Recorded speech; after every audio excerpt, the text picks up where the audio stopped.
Hello and welcome to our newly launch show GS talks. GS talks में हम event management से related बहुत सारी इंफॉर्मेशन के बारे में डिस्कस करेंगे और नए नए टॉपिक्स के बारे में आपको बताएंगे।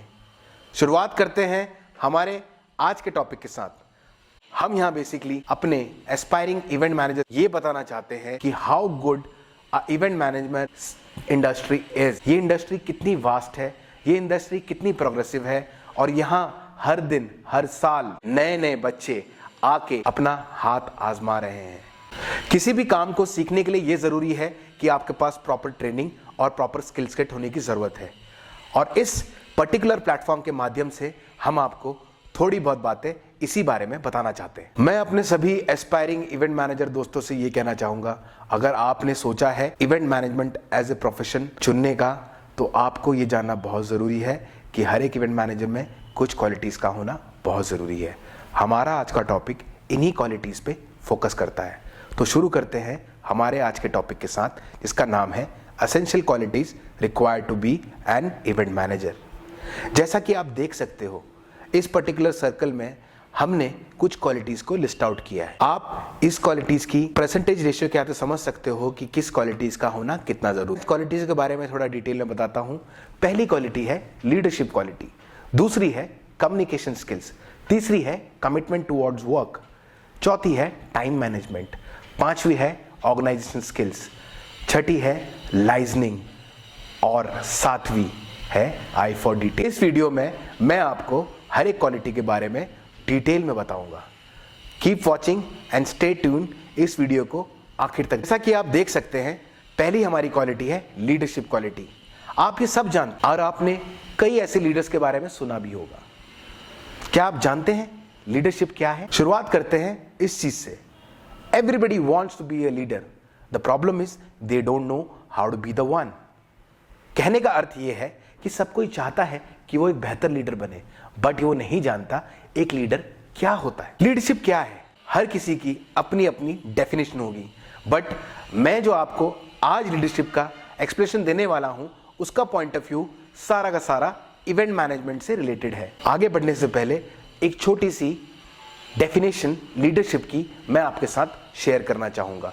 वो इस प्रकार है, a leader is one who uses his personal power to influence people around and build a progressively advance community. एक लीडर वह इंसान है जो अपनी पर्सनल पावर का इस्तेमाल करते हुए अपने आसपास के लोगों को इन्फ्लुएंस करता है और एक बेहतर समाज की स्थापना करने के ऊपर अग्रसर है। चलिए मैं आपको ऐसे ही कुछ लीडर्स का एग्जाम्पल देता हूं जिन्हें मैं एक बेहतर लीडर मानता हूं।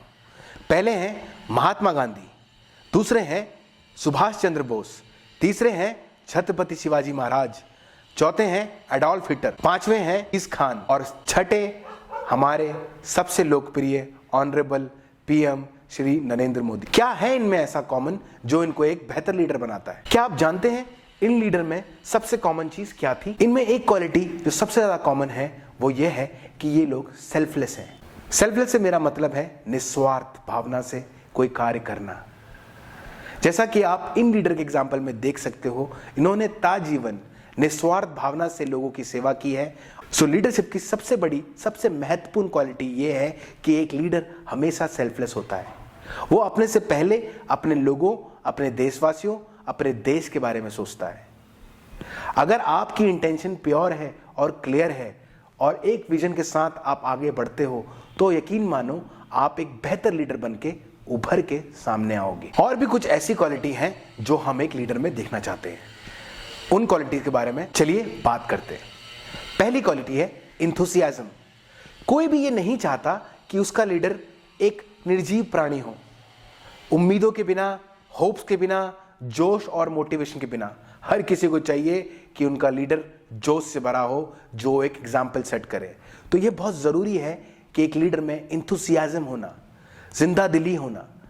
जो काम आप करो एक जोश के साथ, एक जज्बे के साथ करो, सो दैट कि उस काम को करने में लोगों को भी मजा आए। दूसरी इंपॉर्टेंट क्वालिटी जो एक लीडर में हम देखना चाहते हैं वो है विजन। यकीन मानिए कोई भी बड़ा लीडर एक बड़े विजन के बिना अधूरा है। जब भी हम विजन की बात करते हैं तो एक शख्स का नाम लिए बिना मैं नहीं रह सकता, वो है एलॉन मस्क। यकीनन आप एलॉन मस्क के बारे में जानते होंगे। तो आप ये भी जानते होंगे एलॉन मस्क की कंपनी है स्पेसएक्स। स्पेसएक्स का काम है ऐसे रॉकेटों का निर्माण करना जिससे हम ईंधन और रिसोर्स की खपत कम कर सकें और इंटरप्लैनेटरी डिस्टेंस को नाप सकें। एलॉन मस्क की कंपनी ये क्यों कर, इसी के साथ जुड़ा हुआ है एलॉन मस्क का बहुत बड़ा विजन। एलॉन मस्क का विजन ये है कि वो मार्स में कॉलोनी बसा सके। क्यों मार्स में कॉलोनी बसाना जरूरी है? क्या धरती कम पड़ चुकी है? नहीं, एलॉन मस्क ये चाहते हैं कि अगर मानव सभ्यता में आने वाले समय में कोई भी संकट आए तो हमारी मानव जाति पेरिश नहीं होनी चाहिए। ये विजन शायद एलॉन मस्क के जीवन काल में कभी पूरा भी ना हो सके, बट एक विजन लाखों करोड़ों लोगों को जोड़ता है। उनकी नीयत कि इंसानियत बची रहे बहुत ही मायने रखती है। यकीन मानिए ऐसा आज के ज़माने में सोचने वाले बहुत कम लोग। तीसरी और इंपॉर्टेंट क्वालिटी जो एक लीडर में आप देखना चाहते हो वो है डिटर्मिनेशन, मतलब कि दृढ़ निश्चय। निश्चय ऐसा कि पहाड़ों के बीच से भी रास्ता निकाल सके। जब हम दृढ़ निश्चय की बात करते हैं तो यकीनन आपने दशरथ मांझी के बारे में सुना होगा। Yes, Manjhi the mountain man. ये वही प्राणी है जिसने पहाड़ के बीच में रास्ता निकाल के न जाने कितने लोगों की जिंदगी को आसान किया। दशरथ मांझी ने ये क्यों किया? उन्होंने ये इसलिए किया क्योंकि उसी पहाड़ के कारण उन्हें अपनी बीवी का साथ खोना पड़ा। वो नहीं चाहते थे कि किसी और के साथ या किसी और को अपने करीबी को खोना पड़े। दशरथ मांझी ने यह दृढ़ निश्चय कर लिया कि इस पहाड़ के बीच से एक रास्ता मैं बना के रहूंगा। जीवन काल उन्होंने उस पहाड़ के बीच से रास्ता बनाने में समर्पित कर दिया। उनके दृढ़ निश्चय का परिणाम यह हुआ कि आज लाखों लोग उस रास्ते से गुजरते हैं जो दशरथ मांझी ने बनाया था। चौथी और सबसे महत्वपूर्ण बात जो हम लीडर में देखते हैं वो है कि एक लीडर दूसरों को इंकरेज करता है, दैट इज इंकरेजिंग अदर। आपको एक बेहतर लीडर बनना है तो आपको दूसरों के स्किल सेट को पहचानना आना चाहिए, आपको उनकी कैपेबिलिटीज को समझना आना चाहिए। डिस्पाइट ऑफ कुछ भी ऑड्स के आपने इंसान की कैपेबिलिटीज और वैल्यू पर फोकस करना है। हर आदमी काबिल है, हर इंसान में कुछ क्षमताएं हैं।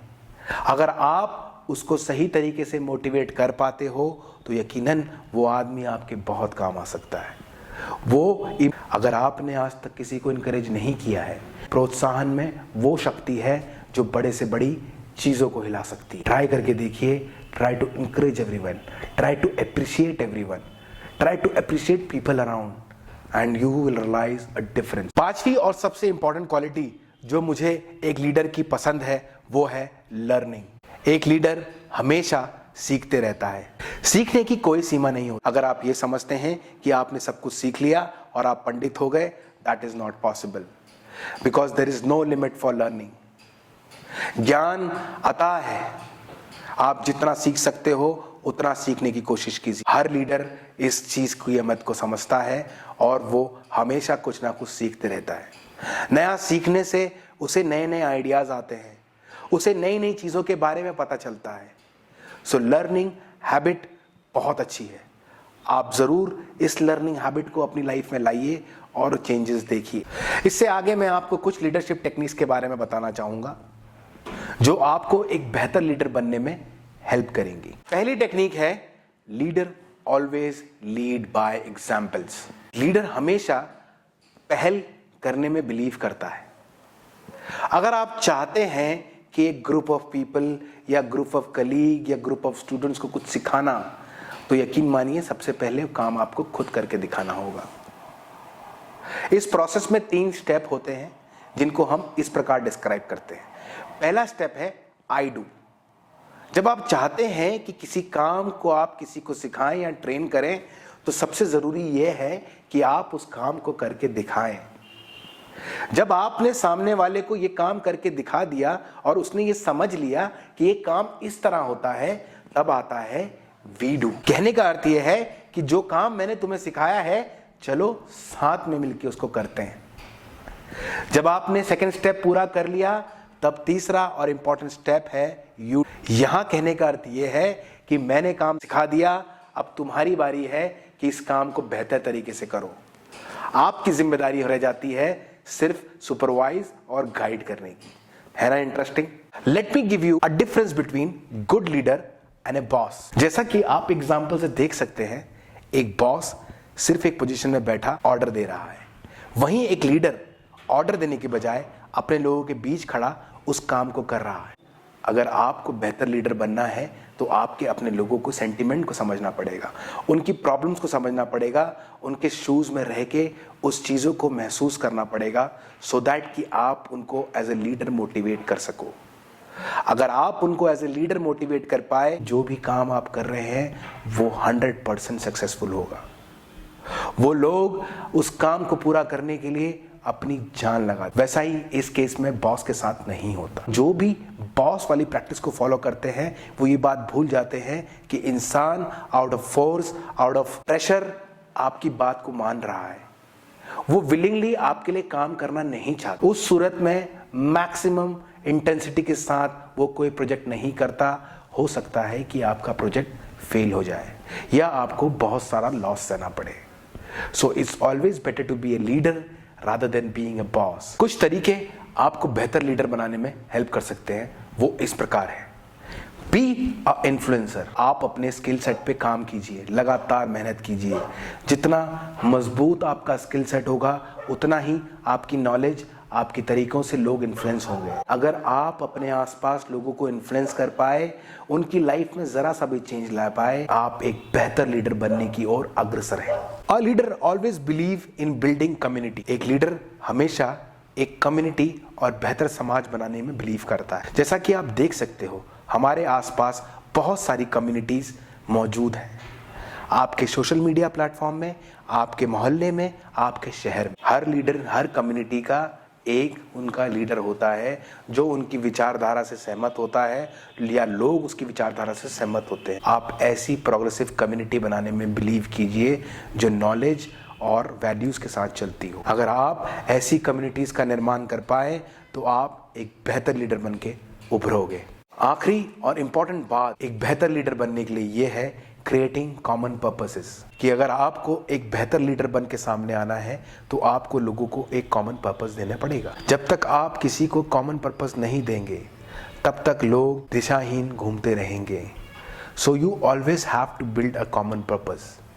एक छोटे से एग्जाम्पल के साथ मैं आपको एक्सप्लेन करूंगा। सुभाष चंद्र बोस जी ने एक नारा दिया था, तुम मुझे खून दो मैं तुम्हें आज़ादी दूंगा। क्या था उनका उद्देश्य? क्या था उनका कॉमन पर्पस? उनका कॉमन पर्पस था आज़ादी। वो चाहते थे देश आज़ाद हो। क्या वो आज़ादी अपने लिए चाह रहे थे? नहीं, वो ये आज़ादी उन करोड़ों देशवासियों के लिए चाह रहे थे जो उनके साथ खड़े थे। जब उन्होंने कहा तुम मुझे खून दो मैं तुम्हें आज़ादी दूंगा, यकीन मानो एक सैलाब सा आ गया। लाखों करोड़ों देशवासियों ने जो भी मदद हो सकी वो की और आज़ाद हिंद फौज का निर्माण हुआ। आई होप आपको ये सेशन पसंद आया होगा। अगर आपको ये सेशन अच्छा लगा तो कृपया हमें लाइक और सब्सक्राइब जरूर कीजिए और अपने कमेंट्स के जरिए अपने विचार हम तक पहुंचाएं। आपके विचार हमें बेहतर बनने में मदद करेंगे। तब तक के लिए शुक्रिया, नमस्कार, जय हिंद।